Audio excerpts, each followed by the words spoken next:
Hello, you're listening to the Add Water and Stir podcast, where we have candid conversations about fostering, adopting, and parenting children of color. I'm Mimi from the blog Mimi Robinson Online. And I am adoptive blog mom of the blog of the same name. if you are new to our show, please check out all of our episodes on our site, www.addwaterandstirpodcast.com, or you can find us on iTunes, Stitcher, or your favorite podcast app. So the cool thing is that you have tuned into a special series on the show, This Is Us. And tonight we are talking about the season 2, episode 2 of Manny-Splendored Thing. So we're going to go ahead and just hop right on into it. Here's a quick synopsis. The entire Pearson family visits Kevin on set in Los Angeles for a Manny taping. Jack confronts his demons in the wake of his fight with Rebecca. So it's been a week since we talked about this. So what'd you think about, before we get too much into the storylines, what did you think about the episode in general? Well, we talked about the whole birthday thing before, and all of a sudden now we're all flying out. Nobody could call Randall, but Randall is bringing his whole family. His entire family. I'm sorry. He tries to be a good brother. And I mean, I think that they all are doing the best they can, but still, can you call a brother on his birthday? Exactly. Okay. So let's see, whose story we're going to start out with first. So typically when we talk about these storylines, we do them in order of interest. And so which one is the least interesting? Well, typically Kevin and Kate's storylines are least interesting. Okay, so let's go ahead and start with Kevin. Right. Okay. So Kevin, I'm gonna include Sophia because she made she was there tonight. So okay. So when we first start out, Kevin is on the set of his new movie. No, actually, he's on the set for Manny, and he is returning to the Manny for a special episode, and he wants to show them that he's a bigger, funnier man. Now, if you remember from last season, Kevin had a breakdown on the set of the Manny, made a big fuss and walked out, and then he went to New York and was in a play. So now they brought him back. And honestly, I wrote this in my notes. Every time Kevin comes on the screen, my eyes close because I'm so not interested in him. So anyway, Kevin and Sophia joking around about his leaving the show and how he did it. He's recreating, and the showrunner catches them. And so apparently there's some bad blood between Kevin and the showrunner, since he did walk out on the show. Okay. So while they were taking exactly. So they're not really cool. So they kind of fumble around and they're like, okay, let's just get this done so we can move on. All the family shows up. Kevin gives everyone a tour, and everyone gets a front row seat. And Kevin finds out he has revisions to his story, which is like, dun dun dun, what are they gonna do? On the set, Kevin is killing it. He is looking good. He's making it funny. Everybody's laughing. He's rocking. But he knows that Casey, I think that's the showrunner, is going to make him look crazy. Sophia kind of gives him a pep talk like, yeah, it's probably going to be bad, but you can make it look good. You can George Clooney it. I'm tired of talking about Kevin. Okay, so Kevin comes out in a diaper. He's embarrassed. The audience is cracking up. The best part of this whole Kevin story is finally when he finishes with the show, he comes to the trailer, he finds Beth. Beth is hiding out, and we'll get into that a little bit more. But they have a little heart-to-heart talk, and it's a really cute scene. And we find out that Kevin plays Cyrano to Randall. Which was cute. And I'm sure Beth was like, I did not appreciate knowing that, but right. It shows that, those very few moments, I think, where we see that Kevin does have some of that brotherly love for Randall. So, well, he also realizes too. I mean, now, of course, we all worship Beth, but I think that he also, it's a clear acknowledgement that he knows his brother, when his brother met Beth, that was a total game changer, right? And he was like, I'm going to help you get this girl. Mm-hmm. It was sweet. It was sweet. It was, because one thing he said that Randall is very structured in the way he approaches things. He only wants to do things that he's going to be good at. And the only time he risked failure was when he tried to talk to Beth. So that just shows that was his way of reaching out and kind of stretching himself. So. Yeah, it was sweet. Okay, we done with Kevin? Yes. Moving on. Okay. Who? Rebecca and Jack, maybe? Yeah. Yeah. Okay. That sounds So good. okay, so Rebecca and Jack. So last time we saw them in season one, Rebecca goes to get Jack from Manuel's house, and Yeah. yeah, sorry. Ooh. Because he's also unimportant. But anyway, Yes, exactly. It's kind of important, you but too, unimportant. Winona. So she takes him home and she's like, we're gonna fix this alcohol situation together. And Jack said is like, look, you don't know what it took for me to kick it last time. And so we get a flashback to kind of how Jack, what was happening with him. He was missing his work assignments. He was drinking in the office. Jack was In the bored. office. We didn't Yeah. really understand that Jack was a true alcoholic. Yeah. Yeah. And it's the talent show day and he picks up Kate. And there's a whole story to this too.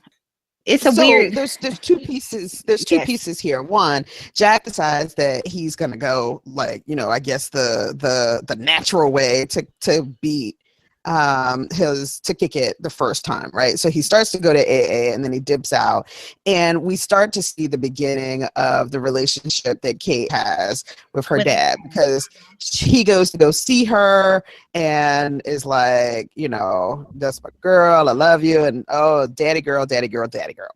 But then we cut to later, because the storyline is intertwined with Kate and her singing and how she wants to sing, and she kind of is like, oh, she's a good singer, but Rebecca is always,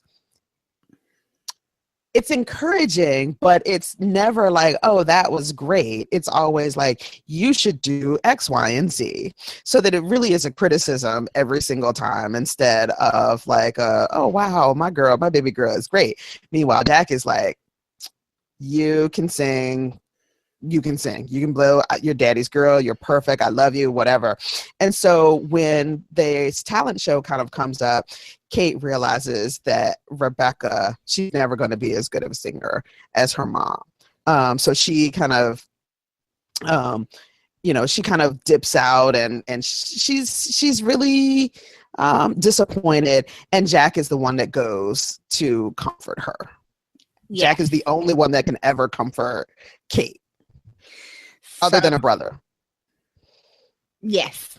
So the point is, with Jack and Rebecca, they really didn't have too much of a storyline, but the point is he joins a gym, and that's how he gets through his alcoholism. That's how he did the first time, right, by joining a gym. But this time it's not going to be so easy. And he also tells Kate. He tells Kate that that's really kind of why they have split up, and that he's got a drinking problem, and so he does go to AA that second time around that he gets sober. Well, I'm glad he actually told Kate that he had a drinking problem, because Kate was having an attitude with Rebecca. Like, of course it's mom's fault. She always rags on me, so of course she probably ragged on you, and that's why you guys split up. But Jack is able to tell her, like, no, it's actually me, and your mom is being very supportive, so you got to give her a break. So that was cool. It was a cool, cute moment, and you really see that Kate is truly a daddy's girl. Like, yeah. Daddy. Let's see. Toby and Kate? Yes. Now, the storyline that's intertwining through this whole thing is this, in the younger kids, they are having a talent show. So Kevin is an actor, of course, and so he's imitating Mr. T. Randall, what is Randall doing? Yo-yo okay, tricks. Randall's doing his yo-yo tricks that he's practiced and he's really good at. And Kate is going to sing. So the part with Rebecca is that Rebecca wants to be supportive of Kate. So she takes her first dress that she sang her first song in, and she makes Kate a dress out of that. And she's like all excited for her and everything. But what actually happens is Kate hears Rebecca singing the song in the shower and feels, like you said, she feels like, I'm never going to be as good as mom. And so when when Rebecca brings the dress for Kate's like, I don't want to sing anymore. And I just kind of felt like that wasn't Rebecca's fault that Kate heard her in the shower singing and made that declaration that she won't be as good. Oh yeah, but this is, I kind of wrote it as a, this is almost classic mother-daughter conflict. Yes. So because Rebecca wants to be supportive. She made her dress. Rebecca thinks that she's encouraging her by saying, oh, you should hang that, hold that note a little bit longer. She's giving her tips from what she knows because she's a singer. Right. But as the kid, as we've all been, especially now as mothers and daughters dually, we know that, when you're the kid and you're just hearing all of that, it doesn't necessarily come across as support. It is like, here we go again. Can you just for one time say that was great? That was great. But if you're not great, I don't I have a hard time with this. I'm like, so I really understood Rebecca's side of this. Like, if you don't have it together yet, I don't want you to get up there and embarrass yourself. You're representing the Pearsons, So I'm just kind of trying to help you out. Like, what do you? It was a kids' talent show. Now, I think that a lot of people know that the talent shows don't get good until kids a little bit older. Well, look, if you're gonna get up there and have a talent, you need to be doing it well. And I'm trying to help you out and do it well. Okay. Well, I will say this. In the Robinson household, yes. Now we follow your Facebook you already know on a regular basis. We already know that, Little Miss also gives her critiques back to you in full. Yes, she does. And I have to take it. And you have to take it. You eat it. So y'all have a different kind of situation. I understood Rebecca. Like, you can't just get up there. I mean, singing is what I do. So I can't just let you just get up there and just. But they're kids. I mean, please. I sat through a band concert the first year that Hope was here, and they said in the program that they were playing the theme from Star Wars. Now you just think about how I described that. Well, there was nothing about the actual performance that was indicative of the Star Wars theme. I'm just saying. Moving on to grown Kate. So Kate is kind of freaking out. So this is when the whole family is coming out to California. And Kate lives in California. Kevin lives in California. Toby lives in California. Okay. So Kate's freaking out. She's cleaning the house. Toby has made pigs in a blanket. And he made them specifically for Miguel because he feels like Miguel gets the short shift in everything, So, and he does for good reason. Moving on. Yes, he does, and it's a good. But wait, he's, Kate is like, but they're fattening or whatever, and he's like, well, they're trying to do their little healthy lifestyle, and he is made some cheese dip out of nuts, some nut cheese or something like that, which he thinks is hilarious, which is kind of funny.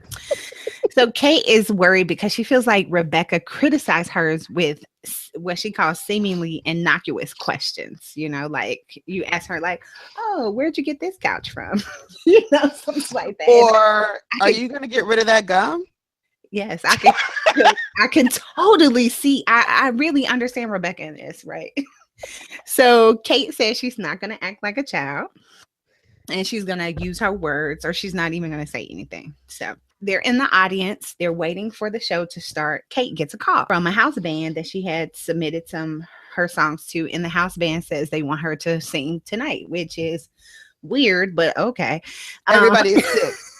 Yes, that's the part though. Everybody is sick. Everybody has pink eye, the flu, something. I don't know, tuberculosis.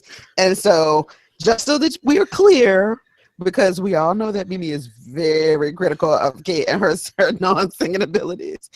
Apparently, the plague came through, and now they need Kate.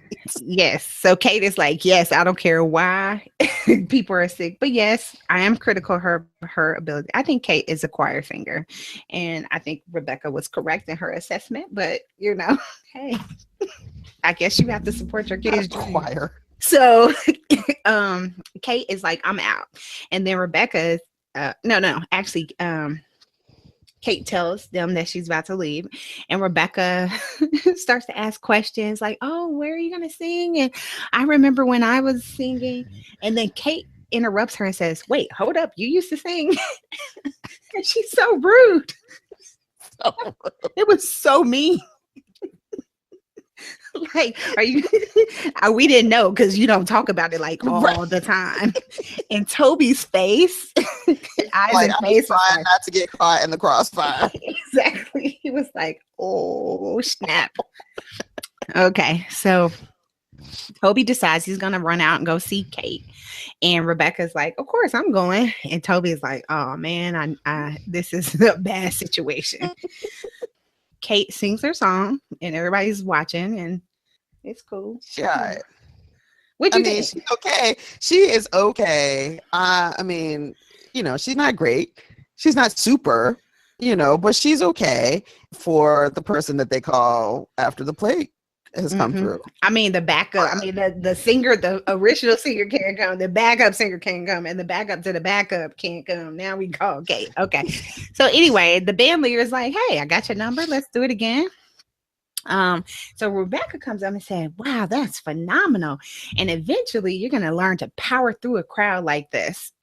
Which I I didn't see what was wrong with her saying that, but apparently I'm like, can you just let her live for one day? Can she have her moment for just once? Can she just have the moment? The answer is apparently no. She cannot. I just what this is the issue here because do you want me to be honest? I'm like, you were cool.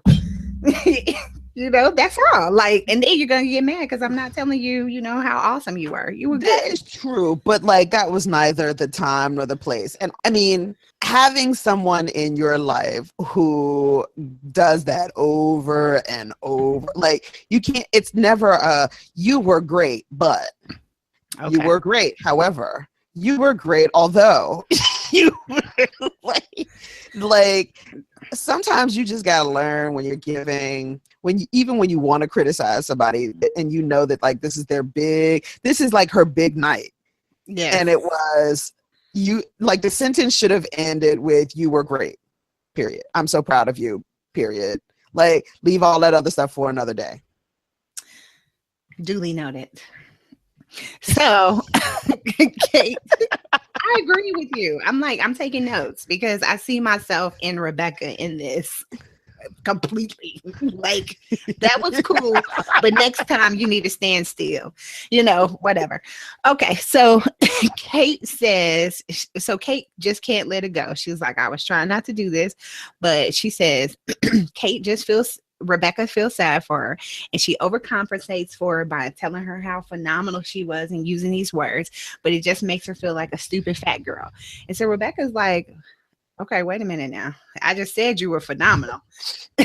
Pushes back. And then what did she do? And Kay says you just existed. And that is so unfair, right? So she It said is. she just existed. She was beautiful, she was thin, she had perfect pitch, and Rebecca wanted her to become the person that she never was able to become. And Rebecca takes it. Yeah. She takes it. And when Kate stomps off, Rebecca asks Toby if she's actually doing those things. And Toby's like, look, my name's No. Bennett and I ain't in it. And actually, don't put me in a position where you feel like I'm going to choose. It's a possibility that I'm going to choose you over Kate because I'm Team Kate forever. Forever. Which was awesome. It was so great. But I mean, as we said earlier, Toby knew from the jump, like this was going to be a problem. This was going to be a real problem. And, so he has to break it down to her. It was like, look, I didn't let you come up here with me. Mm-hmm. And now you done upset my boo on her big night. And now you want to come and vent to me? No, no. You cool and all. Not today. Mm-hmm. Which Rebecca appreciates, when she's able to think about it. She's like, I can appreciate that. Actually, I want my daughter to be with somebody who's going to choose her over everybody else. So, all right. That was cool. So, yes. Randall and Beth. So the family flew out to the taping, and Randall, is acting funny. He hasn't filled out his paperwork. And remember, before he was all excited, he had making appointments and everything. So why is Randall not doing what he needs to do to move forward with this? Beth uses Randall as a adjective. Is it an adjective or adverb? Yeah. Like you're Randling. randling. Yeah, it's a verb. You're randling. Okay.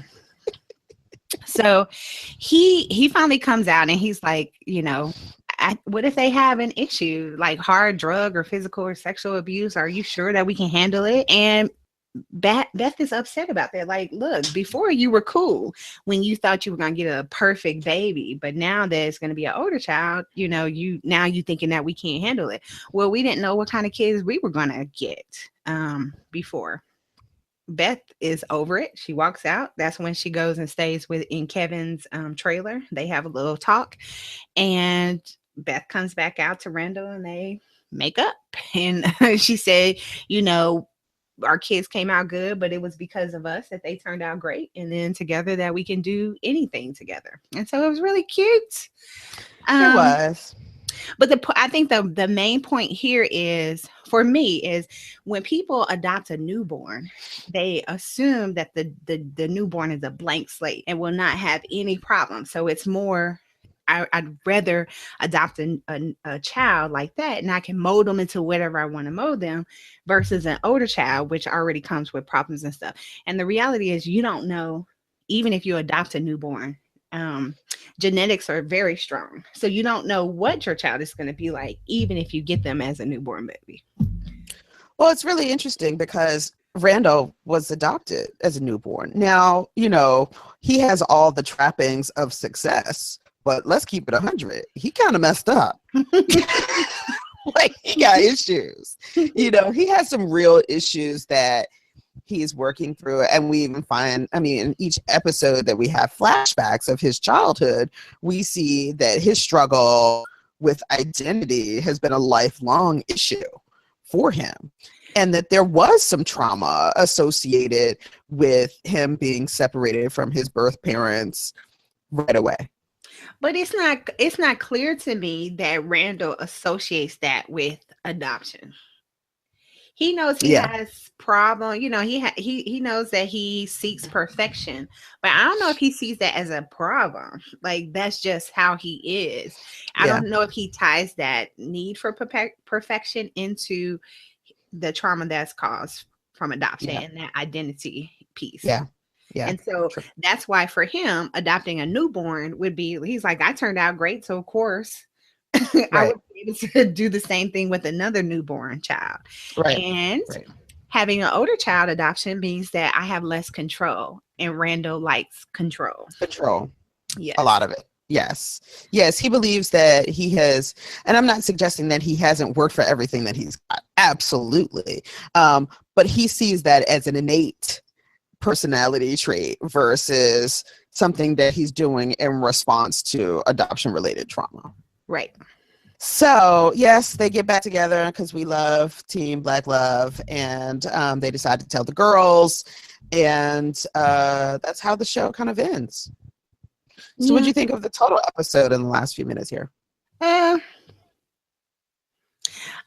interested in how this is going to continue with Kate and Rebecca. That I'm learning from that, as you see, that I tend to do the same thing that Rebecca does. I'm thinking I'm being supportive and helping you get better, but that obviously doesn't work for everyone. So that's interesting. Yeah. I think that that's a good lesson, and a lesson that I also have to work on, separating positive feedback from critique. Like, they don't need to go hand in hand, and oftentimes they probably shouldn't. And on top of that, sometimes you just got to put a period at the end of the positive reinforcement. Yes, no matter how hard that is for you.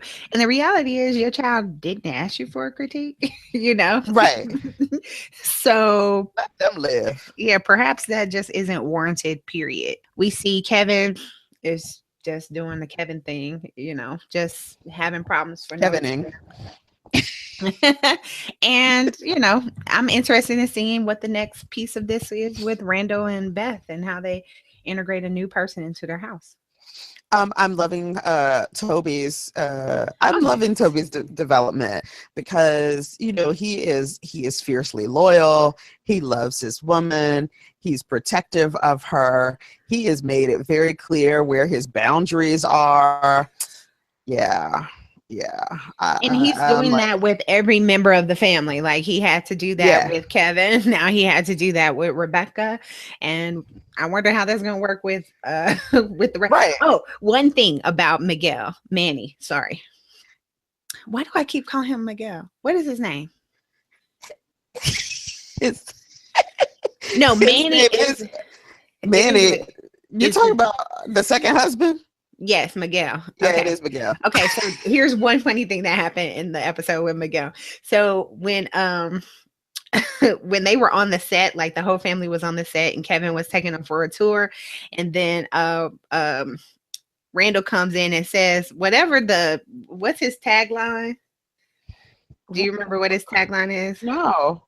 Okay, well, the Manny has some kind of tagline Oh that yeah, yeah. that he says. So Randall says the tagline, and everybody laughs, and it was funny. And then Miguel comes and says the same tagline, and Kevin's like, "Stop, Miguel!" Like, ugh. It's like just nobody likes Miguel. Like, why are you here, Miguel. Miguel? Right. Yeah, he is. And so, I also think that it's funny because Toby sees that. Toby sees that Miguel is odd man out, and he is like, well, I kind of know what it's like to be odd man out and trying to figure out where I fit in this family, because this is like, we don't know Toby's family, so this is now his family too, right? And so Miguel is walking around because when he's on set, he's like got his camera, he's taking selfies, he's so excited to be there and have been included. And Toby to that too, because he's like, well, I made the pigs in a blanket for Miguel. And so, like, when Miguel gets to the house, what does he say? Yeah, Toby made you some pigs in I love pigs in a blanket. Like, yeah, exactly. He's just happy. I'm just happy he's to be just here. happy to be there, right? He's just happy to be there. And so, it'll be kind of interesting to see that he kind of just orbits them. Mm-hmm. Yes. He's not really integrated. He just kind of orbits this family, and they kind of let him be there. I mean, Rebecca doesn't seem to take over him either. I mean, she left him. She left him at the place. She didn't say, why don't you come? Well, she everybody left Miguel at the taping because first, Kate leaves and Randall gets upset, and then Beth leaves, and then Toby leaves and Rebecca leaves. And so Miguel is left there with the girls. Yeah. Okay. So this has been our recap of This Is Us Season 2, Episode 2. We do try to live tweet during the episode at AWAS Pod. But I'm always MIA, so you can join in with Adopted Black Mom. If you missed that, you can, again, subscribe to us on iTunes, Stitcher, or your favorite podcast app so you don't miss an episode. And you can check us out on Facebook and let us know what you think about our recap or digest. So, ABM, where can they find you? You can find me, of course, on my blog, adoptedblackmom.com, on Twitter and Facebook. Where can they find you? You can find me. I mean, you can read back episodes on my blog, MimiRobinsonOnline.com. But I do write on Facebook sometimes. If you can find me at Malika Robinson, and on Twitter at Mimi Complex. All right. Talk to you soon. All right. Next time. Bye.